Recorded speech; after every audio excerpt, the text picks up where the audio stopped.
So on this graphic, it says Twitch drops. What item level are these Twitch drops, and exactly like what pieces of loot can we be getting from these? Yeah, I thought Twitch was a League of Legends champion. When did that get added to World of Warcraft? That's a good point. Twitch is a League of Legends champion. He's like a rat character, isn't he? Oh, okay. Well, then that's any of my alts. Okay. Anyways, so what we've noticed in the past, I guess, when did we get this? Like 3 days ago? 2 days ago? 3 days ago, we have a launch date for the Dragonflight pre-patch. We knew that the season was going to end on the 25th. There was like a delay as to whether or not the pre-patch was going to be specifically announced on the 25th. 3 days ago, though, Blizzard launches this. They're like, okay, here's the pre-patch. This is the general cadence that we're going to be looking at in regards to the pre-patch. So first off, pre-patch begins on October 25th. What's going to happen then is like old talents are completely gone. New talents completely in, and that's one of the things that is changing immediately with the October 25th pre-patch. What else is changing on October 25th? Yeah, talents. We are turning off the set bonuses from Sepulcher, right? Those are no longer going to be active. Everything else should still be active, although prepare yourself for some exciting interactions between talents, legendaries, covenants, conduits, all that stuff. There's going to be some weird stuff almost certainly going on for different specs with, I would say, I would expect inconsistent behavior between like whether legendaries interact and like stack with talent trees or are mutually exclusive or do especially weird stuff. There's a good chance that things will be quite weird for the next month on that front. So there's also the UI changes as well. I mean, I think that's something that's also big thing. Pretty big. And then Rated Solo Shuffle is showing up, which, I mean, we don't really talk about PvP all too much. Rated Solo Shuffle, if you haven't tested it, Dratnos, very fun. I think it's an unbelievably fun game mode. Yeah, I think it's a really cool place for PvP to go as well. Circling back a little bit to just talking about the talent changes and stuff like that, Wowhead has some great comprehensive guides. My Wowhead guide for balance is due in a couple of hours as of time of recording this, 6 hours as a matter of fact, and I have to finish up some of it. But like you said, dude, there is a lot of random builds that are going to be working. I know for Moonkin, like there's legendaries that are stacking that aren't supposed to. Unity is working with a covenant that I don't have equipped. I have Convoke in my talent tree, but I don't have to be Night Fae to get the Unity effect for the Convoke. I heard that Warlock has something similar with Soul Rot. Not bad. So again, there's a lot of weird shit. I would go and look at Wowhead guides. There's like a pre-patch guide and stuff like that. New talent updates as well. Kind of get something. All the raids are becoming faded, and the M+ title for the Shrouded Hero title cutoff is getting locked in, but you can still get score towards Keystone Master Mount if that's something you're looking for, or dungeon teleports from plus 20s in time. So there is still some activities you can be doing during this. You can still get your Slime Cat. You can still get the Jailer and Sylvanas mounts and such. But we are looking at, I mean, the difficulty, it's unclear whether it will be harder or easier to do raids or dungeons next week compared to this week, but I think they're going to try and do a compensating nerf to make up for the set bonuses going away. But with so many variables changing, there's always a good chance that A, different things get bugged or behave differently than they used to, or B, just the tuning is wildly different. There's a good chance, however, if things are like dramatically harder than they were previous weeks, then that will get hot fixed. And then a few weeks later, Drakthir playable. They also say something on this info sheet called Twitch drops, which is actually really I'm really surprising that they're doing something like this. But notably, Drakthir Evoker not available on patch launch. You'll have plenty of time basically to level those. You'll have around 2 weeks to level them up from, what is it? Is it 58 to 60? Is that what the deal is with them? I think you're 58 in the starting zone. I'm not 100% sure on that. Yeah. And the Twitch drops, we don't have the full details on what they are or how they'll be acquired, but I think a safe bet is that they'll probably be enabled for like any channel streaming World of Warcraft that isn't like opted out of it. So you'll probably just have to connect through Twitch, and I mean, we'll see. I'm just making stuff up, but that's how I assume it'll work. Obviously, we're content creators, so we're pretty biased here. What is your initial thoughts on stuff like Twitch drops and stuff like that being a thing for World of Warcraft? Because we've seen it be kind of successful in other titles, but World of Warcraft players have kind of been a little bit testy in regards to things like being able to purchase mounts and stuff like that off the Blizzard store. Do you think, what is your general just like initial reaction with Twitch drops in general? Yeah, I think drops for, watching Twitch streams near the new expansion is a good idea. I don't know. I think it's just generally good because you give out some cool rewards. You can drive some people to go watch some streams, and maybe that converts some people that otherwise wouldn't be like avid Warcraft fans into more engaged fans, and helps the content creators in the game too. I mean, I think the games that have the drops tend to do better than the games that don't if they're doing it well. So yeah, I think it's good. It is good for everybody. I think if they don't int how the setup is set up with like, if they make people watch an inordinate amount of hours, or they limit it to, specific channels, or do some really weird stuff with it. So yeah, I'm cautiously optimistic for it, but have to see exactly how it's implemented. Another thing that's actually really interesting is they have a new dungeon coming out in the middle of the pre-patch, the exact same time the Drakthir Evoker are coming out, so the week of November 15th. You have Uldaman Legacy of Tyr. This is like a revamped version of the Uldaman dungeon. We've been testing it on the Dragonflight beta for a little bit now. We haven't seen it in M+ or anything.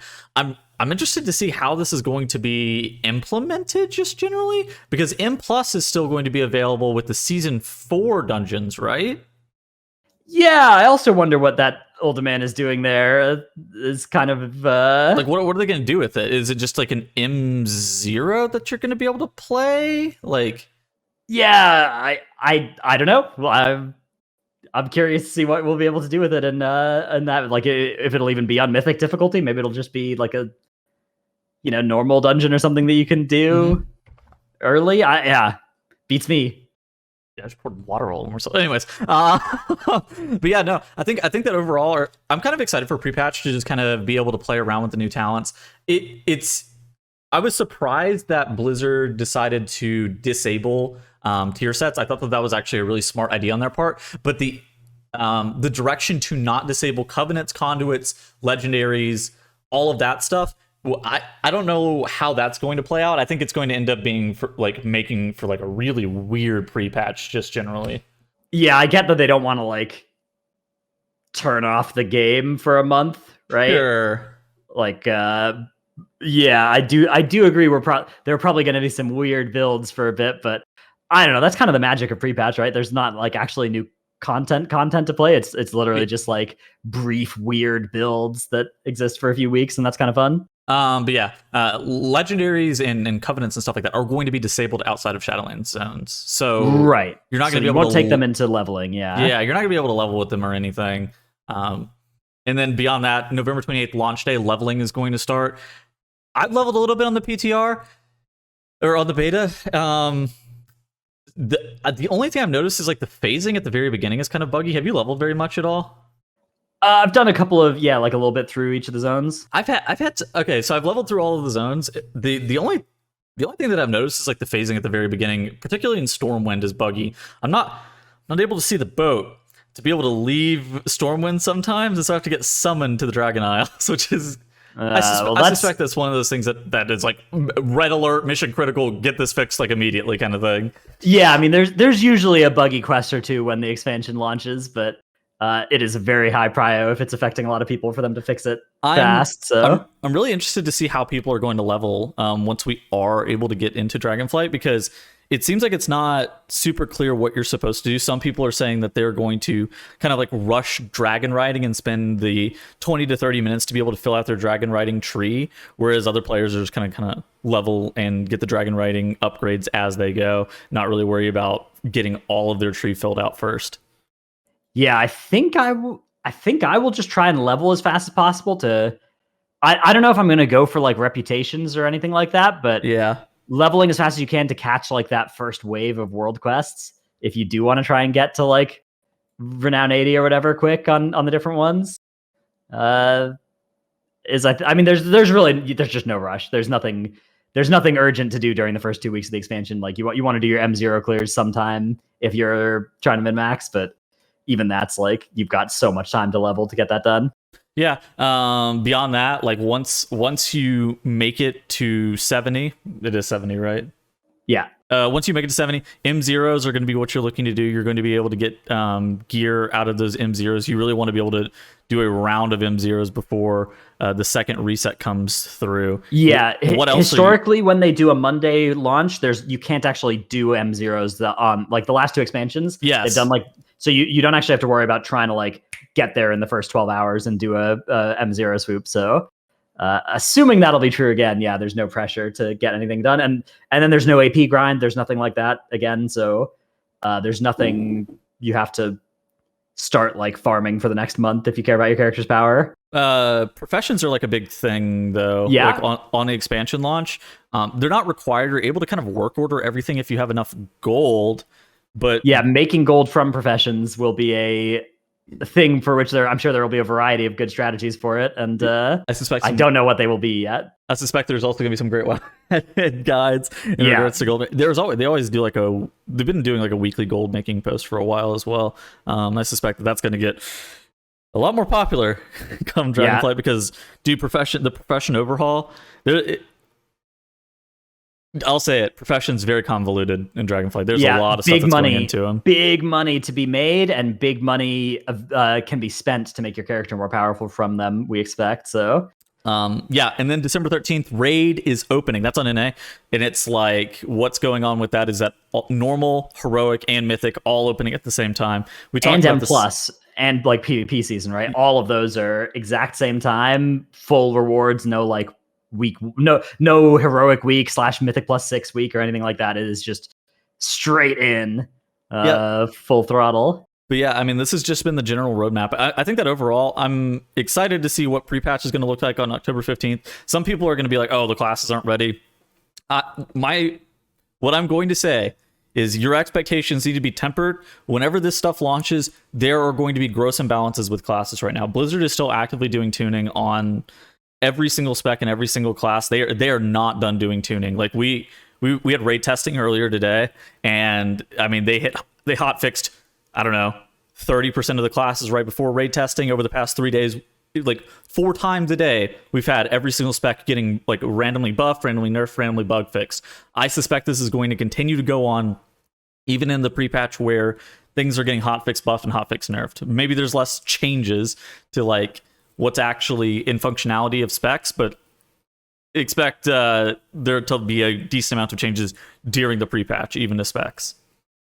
Yeah, again, what's good in pre-patch as well may not correlate with what's good in launch, because even though the talent system will be out, you won't have the final 5 talent points, which for some specs is more valuable than others, right? For some specs is more build enabling than others. Yeah. And yeah, I mean, the set bonuses are pretty unimpactful, but obviously we also won't have those. We'll all be losing our Shadowlands set bonuses. So I mean, covenants are overly impactful for some specs, and then they could be under impactful for others, and so it's not going to be exactly tuned like that as well.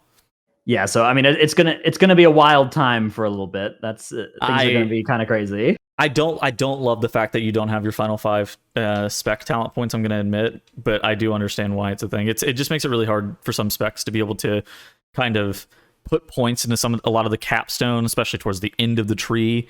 So you're like, oh, okay. You don't really get like a great feel of how everything feels.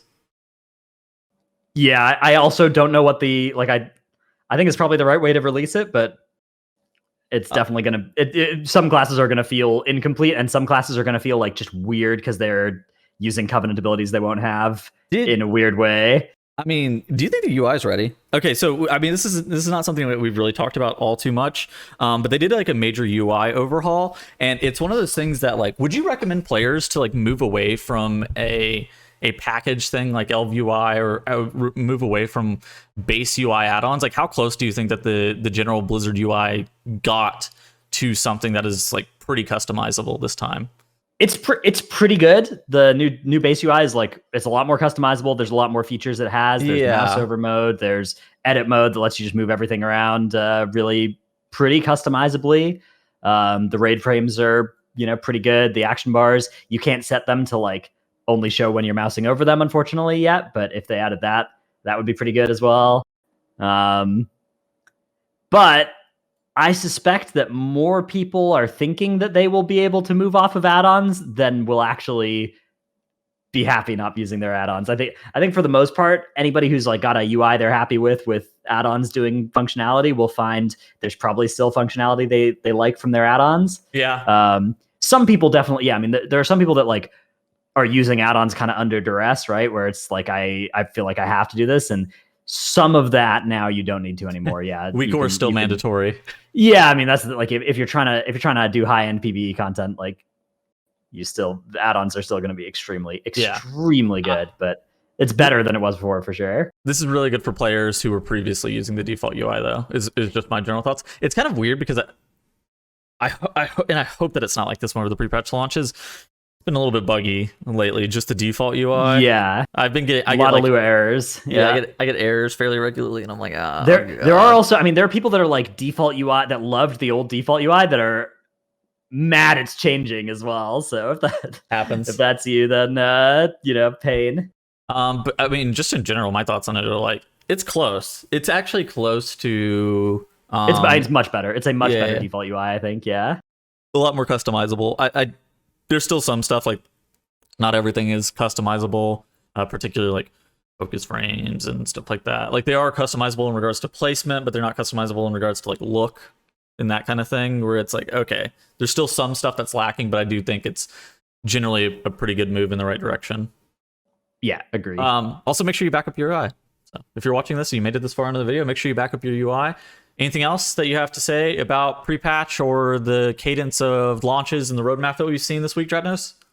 Seems pretty cool. Looking forward to it. It's not too much for the next couple of weeks, but still, the hype season is starting to build up. Pretty Again, exciting. Make sure to check out wowhead in regards to any of the class guides that are going to be coming out, what the pre-patch talents and stuff like that are. I mean, they got news every single day talking about every single class getting buffed and nerfed, like over and over again. It's just like, Squishy had to name something. It's like, oh, even more class tuning. It's just like, yeah, there's like almost twice an hour there's class tuning. So, I mean, go check out wowhead for all that. Anything else? You think that's it? That's it for me. All right. I will see you gamers in the next video. We will be back next week. No clue what we're going to talk about. Maybe we'll talk about what pre-patch turned into. Maybe we'll talk about like what we're expecting in regards to Dragonflight launch. But season's heating up. I'm excited to see what's going to be looking like in the future, and we will be back in the next video. Goodbye.